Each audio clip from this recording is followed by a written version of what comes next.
chegará aos 900 metros de altura e terá força suficiente para devastar uma boa porção das Américas do Norte e do Sul. Essa onda terrível é chamada de mega tsunami.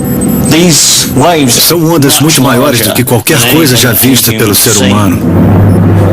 Nossa, que coisa! Você olha e vê essa coisa imensa se estendendo 900 metros para o alto. Imagine uma montanha, é uma montanha em movimento. A velocidade da onda depende da profundidade do mar. Quanto mais fundo, mais rápido ela avança. Centenas de quilômetros por hora, velocidade de um avião a jato. Levaria umas 9 horas para atingir a costa leste dos Estados Unidos. É bem profundo, né? É sim. Então ela vai avançar mais. No meio do caminho, o impulso único original vai ter se dividido em uns 20 ciclos de ondas. Geralmente o maior fica na frente. Quando ele chegar ao litoral americano, já vai ter uns 30 metros de altura. Vai atingir toda a borda ocidental do Atlântico Norte. Uma coisa assustadora. Desde o Canadá, passando pelos Estados Unidos e pelo Caribe até o Brasil. Umas ondas enormes. Seria um acontecimento capaz de mudar a história. Mais da metade da população do planeta vive na estreita faixa litorânea dos continentes.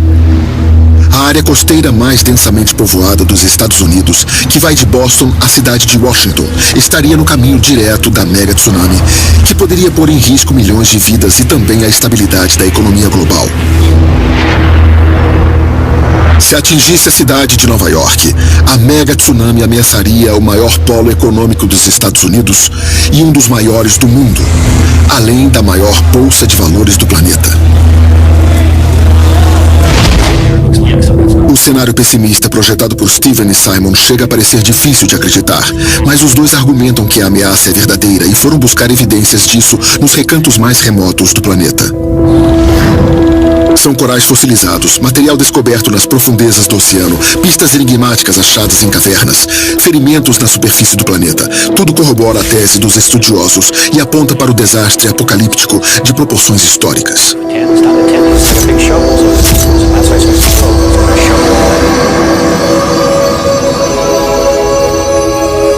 Só há alguns poucos fatores capazes de desencadear o poder devastador de uma tsunami. O mais óbvio de todos é o impacto de asteroides, como um que foi batizado de Eltanin. Há mais de 2 milhões de anos, o asteroide Eltanin se chocou contra a superfície da Terra perto do litoral do Chile, com a força de uma bomba cósmica.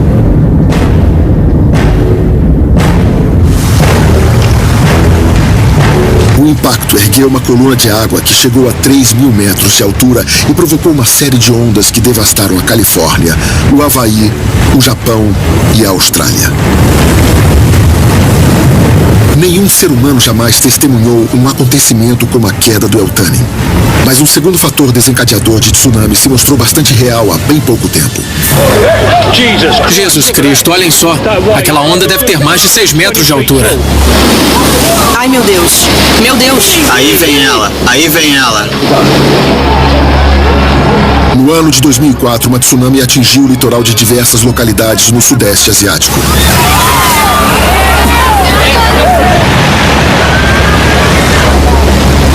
Em questão de horas, mais de 250 mil pessoas foram mortas.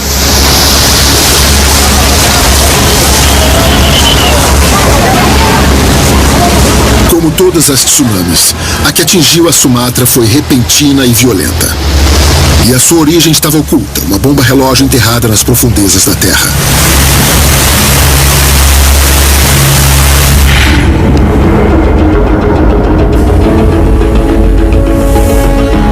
Como um quebra-cabeças, a crosta terrestre é formada por cerca de 12 placas tectônicas. Essas placas flutuam e se deslocam sobre um núcleo derretido, o tempo todo pressionando e deslizando uma contra a outra.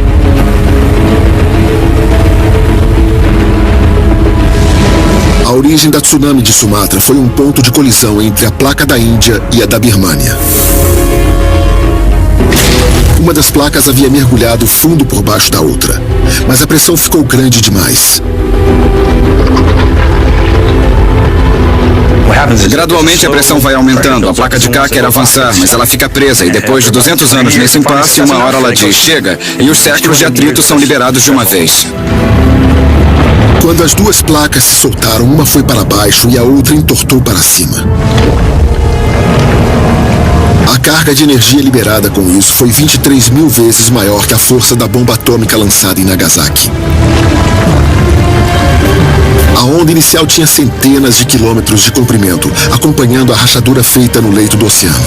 Quando atingiu a Terra, ela avançou e recuou.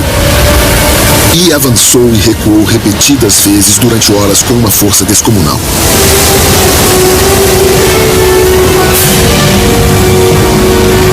Imagine um gigante no meio do mar. Ele agarra o leito do oceano e o levanta de uma vez só, fazendo toda a água escorrer.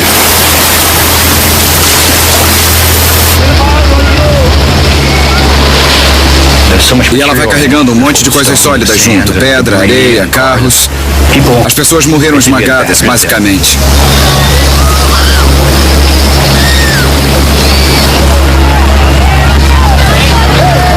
Elas não se afogam, são esmagadas.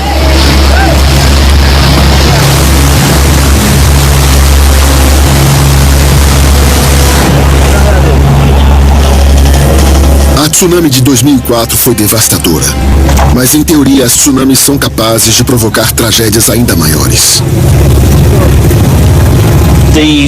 A tsunami de que estamos falando vai ser muito maior que a de Sumatra.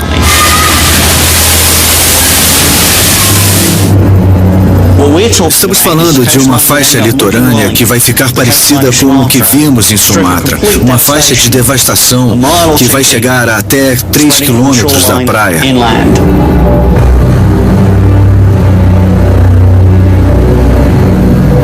E que vai se estender desde o Canadá, passando pelos Estados Unidos, Caribe e o Brasil, e que talvez se repita do outro lado também, no norte da África e na Europa.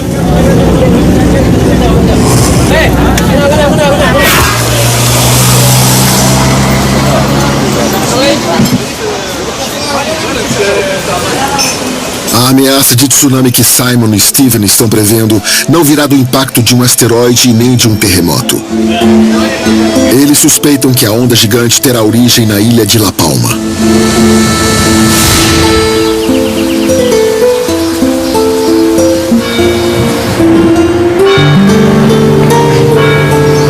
La Palma é a imagem perfeita da tranquilidade. A ilha tem menos de 100 mil habitantes que ocupam povoados e cidadezinhas incrustados à sombra da paisagem majestosa. Mas a beleza de La Palma abriga um perigo oculto. O terço mais ao sul do território da ilha é dominado por um vulcão muito antigo, o Cumbre Vieja. O Cumbre Vieja não se parece com um vulcão típico. Não se vê o grande cone da cratera. Em vez disso, o vulcão se estende por uma longa cordilheira pontilhada de fissuras e crateras menores. Formado ao longo de centenas de milhares de anos, o Cumbre Vieja não parece muito ameaçador.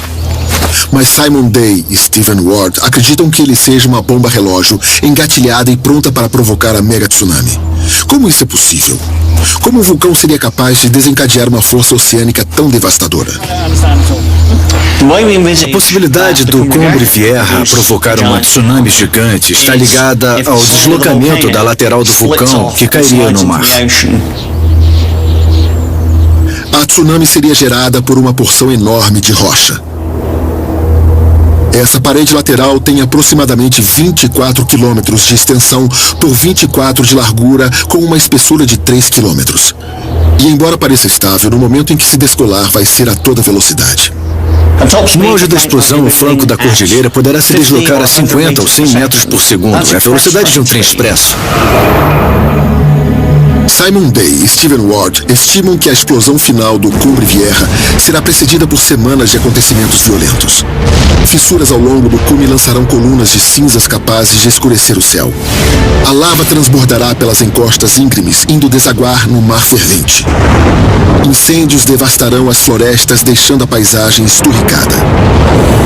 Os terremotos sacudirão toda a área, destruindo povoados e cidades. E então, no começo, muito lentamente, uma porção de até 500 quilômetros cúbicos da ilha irá se descolar do resto. E assim a onda nasce. Uma cordilheira de água que se ergue até 900 metros da superfície do mar. Em questão de minutos, a maior parte das Ilhas Canárias será devastada. Uma hora depois, a mega tsunami irá devastar partes do norte da África e da Europa. Ainda no mesmo dia, a América do Norte, o Caribe e a América do Sul serão atingidos por ondas monstruosas. A lava descerá por essa encosta até o mar. É difícil imaginar que uma ilha vulcânica seja capaz de desencadear uma mega tsunami. Asteroides, sim. Terremotos no fundo do mar, nós já vimos que sim. Mas muita gente duvida que exista a possibilidade de uma porção do Cumbre Vieja se descolar e mergulhar no mar tão depressa. Será que uma calamidade assim é mesmo possível?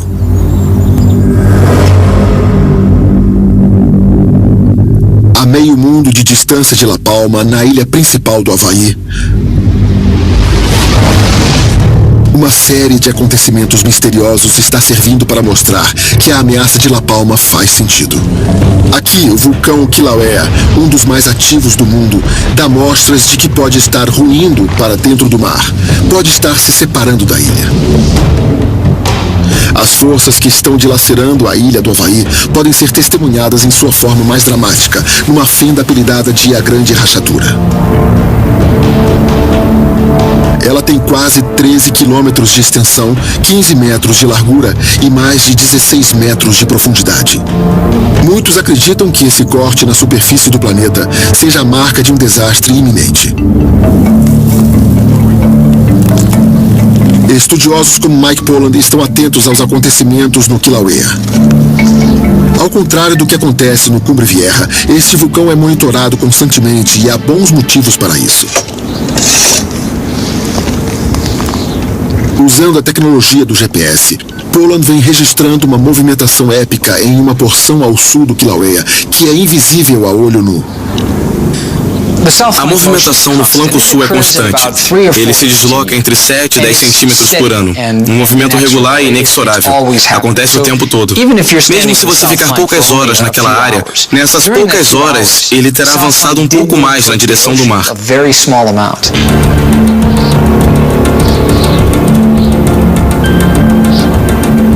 O deslocamento do flanco sul do vulcão é regular como os ponteiros de um relógio. Mas há pouco tempo os cientistas descobriram que porções inteiras de montes como o Kilauea e o Cumbre Vieja também podem se deslocar de forma repentina e rápida. Em novembro de 2000 foi reconhecido pela primeira vez o que chamamos de terremoto lento ou silencioso. Nós observamos o flanco sul inteiro do Kilauea deslizando cerca de 5 centímetros na direção do mar num período de 24 a 36 horas. Estamos falando de um flanco de montanha, milhões de toneladas de rocha se deslocando em massa para o oceano. É uma velocidade incrível, muito rápida. 7 dias por semana, 24 horas por dia, o Kilauea está sob vigilância constante de um amplo sistema de sensores automáticos.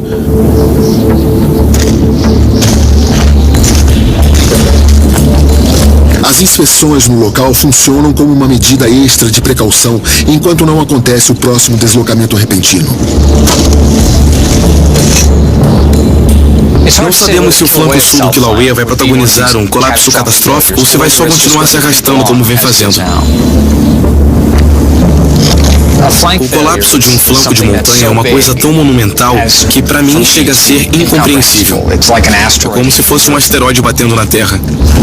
Eu não consigo nem visualizar o que uma coisa assim poderia provocar.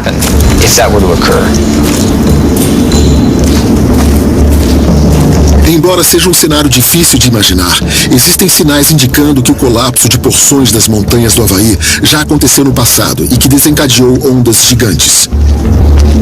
É só procurar as pistas nos lugares certos.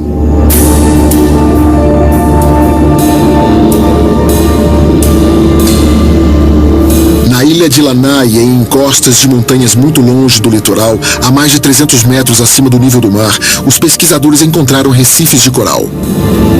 Como o coral veio parar aqui é um mistério. O grande mistério com relação aos depósitos de coral do Havaí é o tamanho deles. Não são nada pequenos. E isso é uma coisa que já intrigou muitos pesquisadores. Inicialmente, os cientistas pensaram que os recifes estavam no alto porque há muito tempo o nível do mar talvez fosse muito mais alto também. Houve quem sugerisse também que eles podiam ter sido erguidos do fundo do mar durante a formação das ilhas. Mas Gary McMurtry defende uma outra hipótese e ressalta uma pista reveladora. Os corais encontrados nas montanhas não estão intactos. Ao contrário, eles parecem ter sido jogados nas rochas. Para o pesquisador, os depósitos de coral têm uma explicação mais provável. Um outro agente pode ter esmagado os corais contra as encostas das montanhas. Uma tsunami enorme. E se a hipótese estiver correta, ele acredita que a passagem da onda deixou outros vestígios. No leito do oceano, em torno do arquipélago havaiano, os cientistas descobriram um grande monte submarino, uma formação geológica de mais de 8.300 quilômetros cúbicos. Inicialmente, eles pensaram se tratar de uma montanha submersa. Mas hoje, a tese mais aceita é a de que o monte foi formado pelos restos de um deslizamento vulcânico. Para ter uma ideia da escala desse deslizamento, vamos relembrar a erupção do Monte Santa Helena, nos Estados Unidos. 18 de maio de 1980, por volta das 8h30 da manhã, o Monte Santa Helena explodiu numa erupção violenta. Foi a erupção vulcânica que mais fez vítimas na história dos Estados Unidos. E ela também desencadeou o maior deslizamento vulcânico de que se tem registro no país.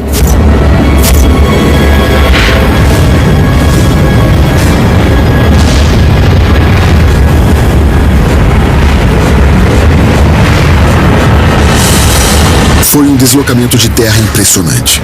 Mas o deslizamento ocorrido na costa do Havaí foi mais de 400 vezes maior que o do Monte Santa Helena.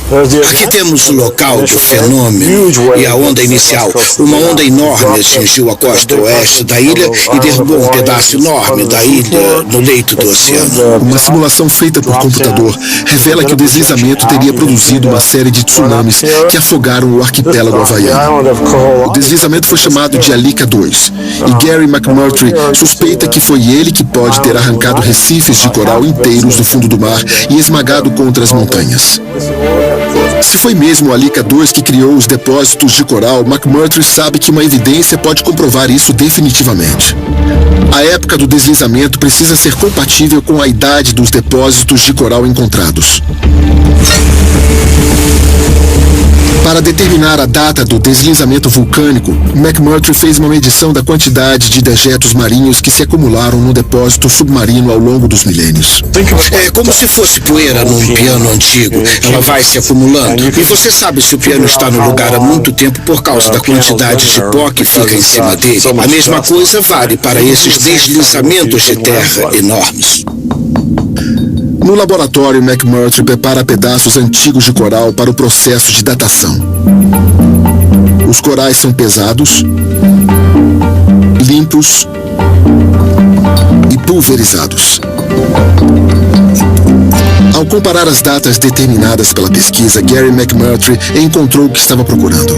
A data do deslizamento Alika 2 coincide com as datas de muitos dos depósitos de coral. Todas as evidências apontam para a ocorrência de tsunamis muito grandes.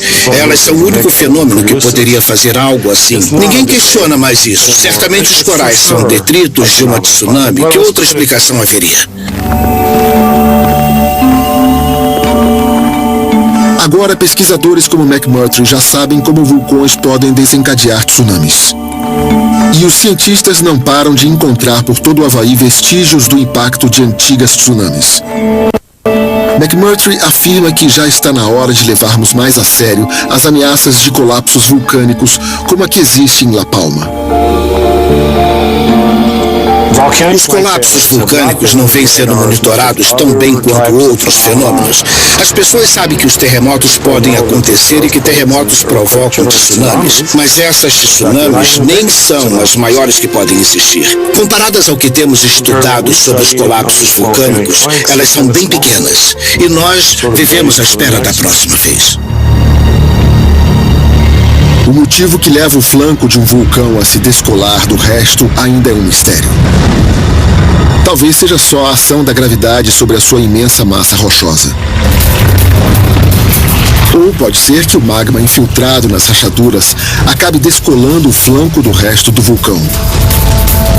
Na sua busca por explicações, os pesquisadores se aventuram num território onde poucas pessoas já estiveram, o coração dos vulcões.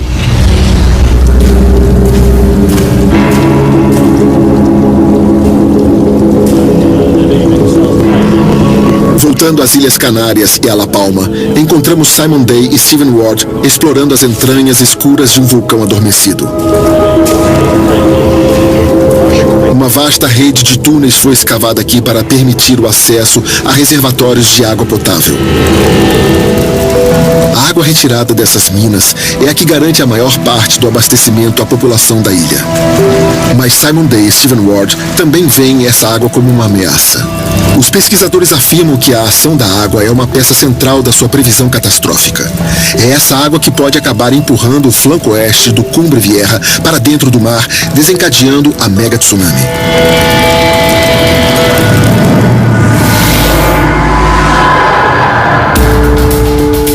O Cumbre Vieja é cheio d'água. Ela é mantida na parte alta da montanha por camadas grossas de cinza e rochas. Lençóis de lava chamados de diques aprisionam a água que se infiltra na rocha, deixando-a praticamente selada no lugar. Essa água armazenada pode se transformar numa bomba durante uma erupção futura. Esses diques dentro do vulcão armazenam a água. Quando acontecer uma nova erupção, mais magma deverá subir. E o magma desse dique novo será muito quente, chegando a mais de 1000 graus Celsius. E quando ele atingir a água, se houvesse alguma abertura, ela espirraria em forma de vapor. Mas a água está presa entre os diques. Então é como uma panela de pressão. Quando a água se aquece, a pressão aumenta. E é essa pressão extra empurrando as laterais da montanha que deverá ser a causa do colapso do flanco do vulcão. O material é muito poroso e tem muita água aqui, então quando vier o dique novo... Stephen e Simon desconfiam que a água pressurizada talvez seja só o golpe final para selar o destino do Cumbre Vieja. Isso porque o vulcão já mostra alguns sinais de que está se deslocando na direção do mar. No ano de 1949, durante mais de 36 dias, o Cumbre Vieja explodiu numa erupção violenta que abriu crateras na montanha e despejou ondas de lava dentro do mar. Ao mesmo tempo, o sul da ilha era sacudido por fortes terremotos. Como uma ferida que não cicatrizou, o Hoyo Negro é uma recordação impressionante da violência da erupção de 1949. Mas dentro da cratera existe uma cicatriz ainda mais profunda, embora menos óbvia. A sua porção oeste baixou consideravelmente na direção do nível do mar. Olhando para lá, você vai ver a camada amarela de cinzas com uma faixa escura na metade. Se você acompanhar a faixa escura, vai ver que de repente ela baixa cerca de 2 metros no lado oeste. O lado oeste do Cumbre Vieja parece ter se soltado da ilha.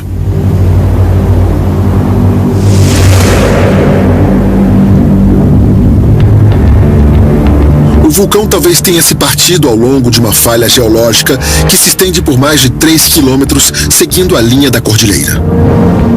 A maior parte da extensão da falha fica escondida debaixo das rochas e do cascalho, logo abaixo da superfície das antigas trilhas da região.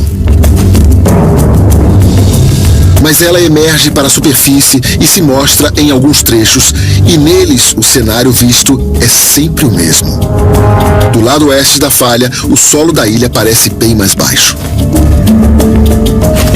É exatamente a mesma coisa. O lado oeste está a alguns metros mais baixo que o lado leste. Os críticos dessa tese afirmam que não se trata de uma falha geológica e sim de uma rachadura superficial. Mas não é isso que Simon Day e Stephen Ward defendem. E eles mostram evidências bem convincentes. Como toda falha geológica, esta descreve uma linha contínua e direta, e o seu lado oeste está permanentemente se deslocando para dentro do mar. Ela surgiu durante o terremoto, é bem longa e reta, e quando você caminha pela extensão da falha e compara as medidas, percebe um desnível constante e sempre na mesma direção. Para um sismólogo como eu, é uma prova convincente. Se a falha, na verdade, fosse apenas uma rachadura feita pelo terremoto, Simon Day e Stephen Ward afirmam que haveria outras iguais espalhadas por toda a ilha, e a superfície do vulcão seria parecida com uma vidraça estilhaçada. Mas não é isso que vemos aqui. Na opinião desses pesquisadores, o Cumbre Vieja corre perigo. O colapso da lateral do vulcão pode não ser iminente, mas ele é inevitável. E algumas das evidências mais perturbadoras disso podem ser vistas do alto.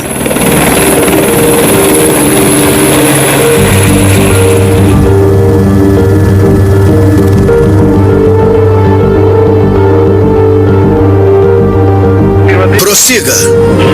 Entendido. Estamos sobrevoando o local neste momento. Câmbio. Ao longo da sua história, a ilha de La Palma tem sido o cenário de mudanças drásticas. Montanhas inteiras mergulharam no mar. Crateras gigantes foram abertas com a força de explosões. Simon Day e Stephen Ward acreditam que o passado tumultuado de La Palma pode ter um impacto dramático sobre o nosso mundo, afetando os destinos de cidades e de pessoas que vivem a um oceano de distância. E o motor que impulsiona o cenário apocalíptico previsto por eles já está em movimento há muito tempo.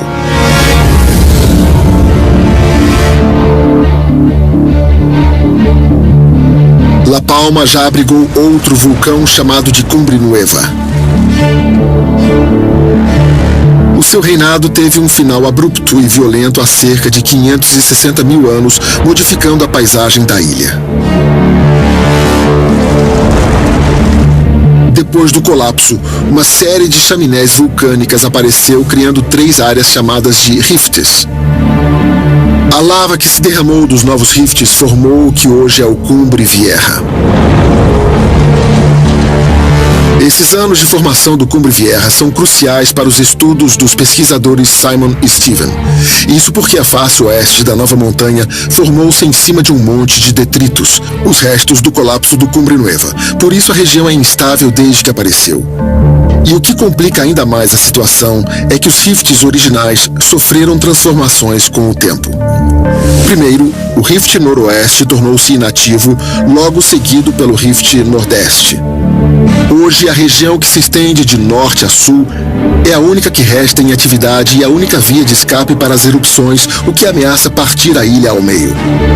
Esse padrão de redução de áreas de escape é muito comum nos registros geológicos em períodos que antecedem os colapsos vulcânicos.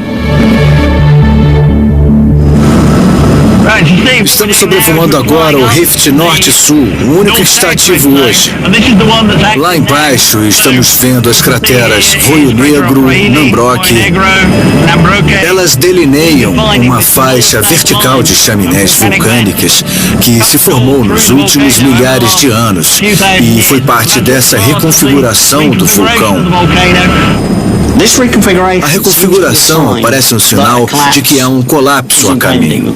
O padrão que vemos nessas ilhas vulcânicas é uma reestruturação básica que reduz o número de áreas de escape antes da ocorrência do colapso. Para os pesquisadores, o rift ativo está funcionando como uma escavadeira que empurra o lado oeste da ilha para dentro do mar. O impacto é muito grande. Eu passei anos criando modelos dessa paisagem no computador. É incrível olhar para ela assim ao vivo. Ali está. É fantástico, fantástico. As evidências reunidas em campo apontam claramente para uma ameaça real.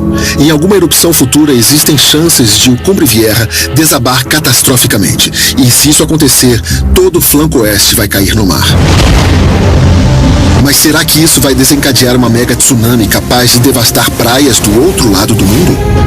Como calcular o impacto de uma onda que nunca foi vista por ser humano algum?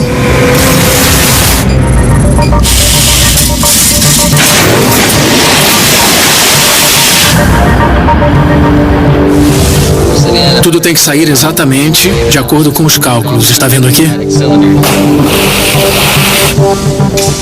O laboratório Hinsdale de pesquisa de ondas na Universidade do Estado do Oregon tem um dos maiores geradores de tsunami em operação no mundo. Especialistas em tsunamis como Herman Fritz vêm até aqui para ver o que jamais foi visto. É comum que um especialista em tsunamis como eu nunca chegue a ver uma de verdade, por mais pesquisas de campo que faça na vida.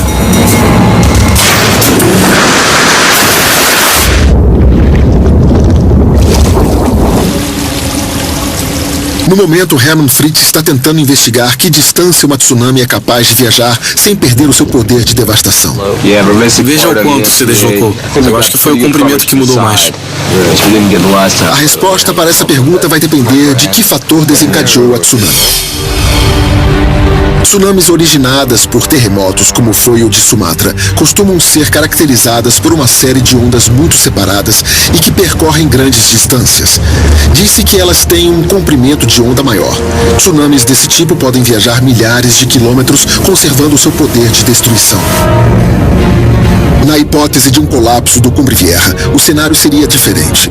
O evento produziria ondulações com um comprimento de onda mais curto. Cientistas acreditam que elas se espalhariam mais, perdendo força à medida que cruzassem o Atlântico. No laboratório, a equipe está preparando uma simulação do colapso do vulcão Cumbre Vieja. Será que a tsunami formada por ele vai conservar energia suficiente para destruir cidades distantes? Tudo certo, lançamento preparado. Repetidamente, Herman Fritz e sua equipe recriam o colapso do vulcão. A experiência é monitorada por um arsenal de câmeras e sensores. E os resultados são reveladores. Estamos concluindo que o resultado em La Palma será uma onda gigantesca, maior que qualquer coisa que já vimos ou registramos em toda a história. Se o flanco oeste entrar mesmo em colapso de uma vez só e em grande velocidade, a onda formada no local será muito grande. Inicialmente, a experiência de Fritz parece confirmar o cenário apocalíptico previsto por Simon Day e Stephen Ward. Mas há um detalhe extra. Os resultados revelam que à medida que a onda original se afastar de La Palma, ela formará dezenas de outras ondas. E à medida que se alastrarem, essas séries de ondas perderão força rapidamente.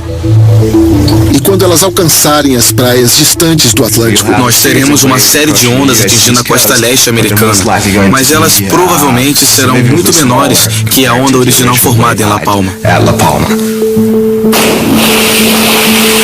A altura muito possivelmente deverá ficar em alguns poucos metros, e o efeito não vai ser necessariamente catastrófico.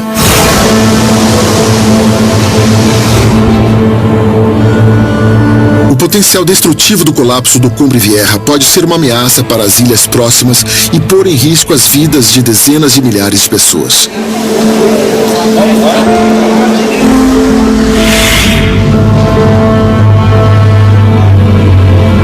Mas será que a onda vai ter mesmo perdido força quando chegar ao litoral da América do Norte?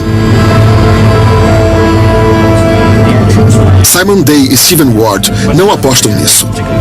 Eles acreditam que as previsões pessimistas das suas simulações feitas em computador estão mais próximas da realidade. Aqui é o Caribe. O argumento dos dois é que os tanques simuladores prestam uma ajuda valiosa, mas não podem ser comparados à complexidade de fatores levada em conta pelo computador. Eu trabalho com simulações físicas, ou seja, que usam meus melhores conhecimentos de leis da física, como gravidade, atrito e resistência do vento. Basta inserir esses dados no computador e pronto. É impressionante ver a extensão do impacto. Nós já enfrentamos críticas ao nosso trabalho nesses anos todos. Se o volume for o que estimamos e se a velocidade for chegar ao número que estimamos, a minha aposta continua sendo a mesma. A segurança de Simon e Steven não é simplesmente uma questão de bravata. Eles acreditam que o seu modelo computadorizado oferece uma previsão de futuro realista porque já realizaram com sucesso nele simulações de eventos ocorridos no passado. No dia 13 de março de 1888, em Papua Nova Guiné, aconteceu a erupção violenta de um vulcão na ilha de Ritter. A explosão descolou uma porção de 1,5 km da lateral da montanha e a lançou no mar, no maior episódio de colapso vulcânico lateral já registrado. O colapso desencadeou uma série de ondas com cerca de 15 metros de altura que devastaram praias a centenas de quilômetros de distância. A simulação computadorizada feita por Simon Day e Stephen Ward corresponde aos relatos de testemunhas da época com uma precisão impressionante. E não é só isso, o modelo indica que tsunamis com comprimentos de onda mais curtos são capazes de manter a sua energia ao longo de grandes distâncias. Então, se aplicarmos essa simulação de deslizamento... Num segundo teste, eles usam o modelo do computador para simular uma outra tsunami mais recente. Em julho de 1958, na região da Baía de Lituya, no Alasca, um deslizamento de terra jogou 53 milhões de metros cúbicos de rocha na água, criando uma tsunami. A onda investiu contra a parede oposta da enseada, chegando a uma altura máxima de 524 metros e disparou pela baía a velocidades que alcançaram a marca dos 96 km por hora. Novamente, os computadores de Stephen Ward e Simon Day reproduziram com precisão os acontecimentos. O modelo de computador funciona bem, e isso nos dá confiança de que as nossas previsões estão certas sobre o tipo de tsunami que um colapso de La Palma seria capaz de produzir. Se o colapso do Cumbre Vieja vier mesmo a acontecer, o episódio nos deixa uma questão importante. O que nos restaria fazer diante de uma catástrofe desse porte?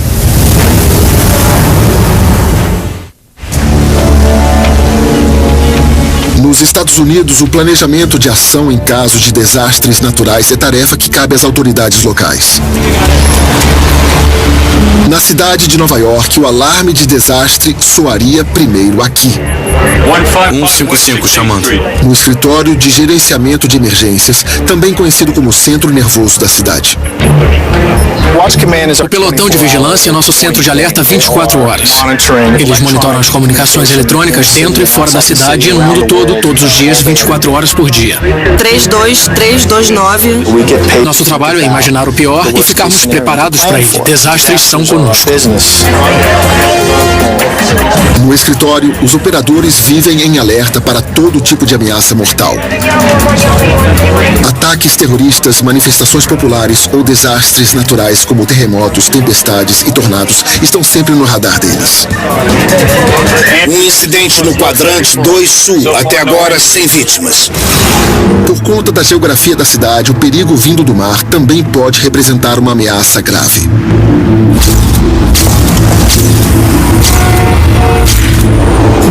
A cidade de Nova York tem mais de 8 milhões de pessoas vivendo numa área de 777 quilômetros quadrados. Ela é formada por 3 ilhas e uma península que ficam 15 metros acima do nível do mar. Estamos vulneráveis. Essa possibilidade de uma tsunami representa uma ameaça catastrófica para Nova York. É um evento que tem baixa probabilidade, mas um alto nível de danos potenciais. Portanto, fazemos planos para enfrentá-lo. Nós o assumimos como problema nosso.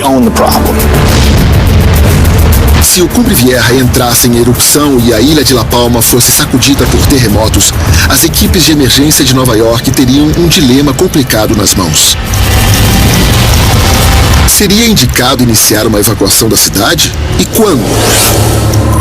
Os habitantes das áreas mais baixas da cidade, como boa parte do Brooklyn, do Queens e de Lower Manhattan, estariam mais vulneráveis à ação das ondas. Para levar todas essas pessoas para locais seguros, seriam necessárias até 18 horas. Se as autoridades esperassem até a tsunami ser detectada, a operação se transformaria numa corrida contra o tempo.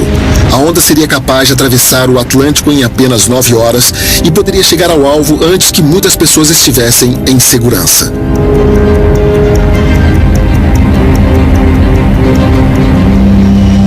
Por outro lado, se a ordem de evacuação fosse dada cedo demais e a erupção do Cumbre Vieja não chegasse a provocar o colapso, o custo financeiro desse alarme falso seria exorbitante. 5 horas. Essa é a nossa previsão para que a situação se normalize. Precisamos de suporte médico no setor Moses. No escritório de emergências, milhões de vidas estão sempre em jogo. Estamos providenciando. E uma operação de evacuação seria o teste máximo da sua competência. Dar uma ordem de evacuação é uma das decisões mais difíceis que um prefeito pode tomar, principalmente em Nova York, porque vai afetar as vidas de milhares, milhões de pessoas.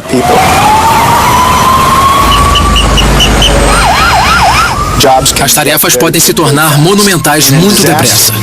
Diante de um desastre, a possibilidade de confusão aparece e nossa missão é cuidar da comunicação e coordenação. Num caso de evacuação, a operação da Bolsa de Valores de Nova York seria digitalizada. Os portos seriam fechados e as empresas parariam de funcionar. Há 3 áreas de evacuação na cidade.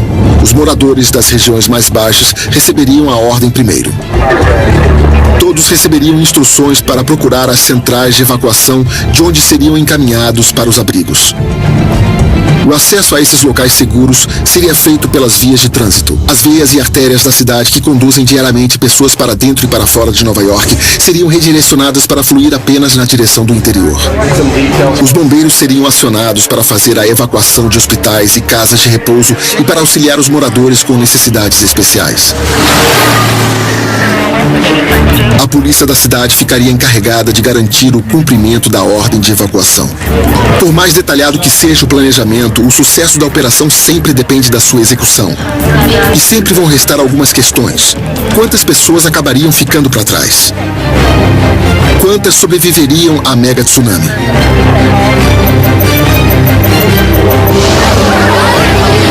Aí vem ela, aí vem ela.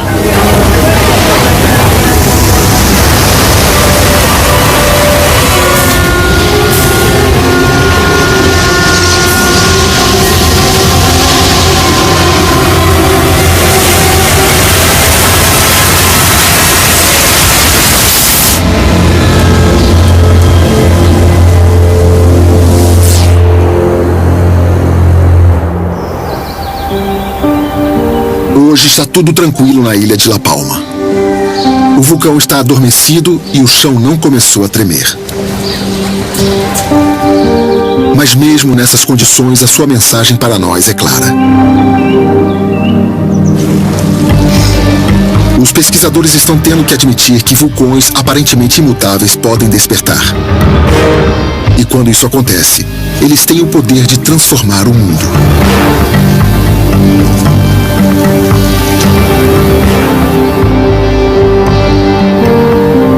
Será que uma erupção futura será capaz de provocar um colapso catastrófico do Cumbre Vieja?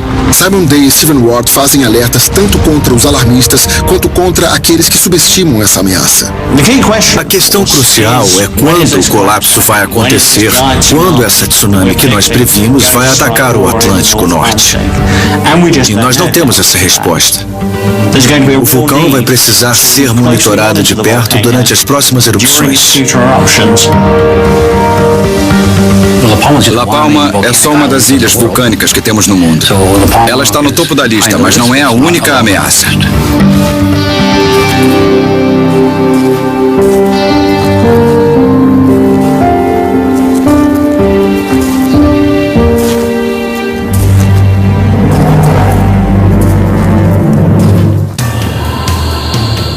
Quatro quilômetros abaixo das ondas. O maior desafio era a profundidade. No fundo do Atlântico, investigadores buscam os restos do voo 447 da Air France.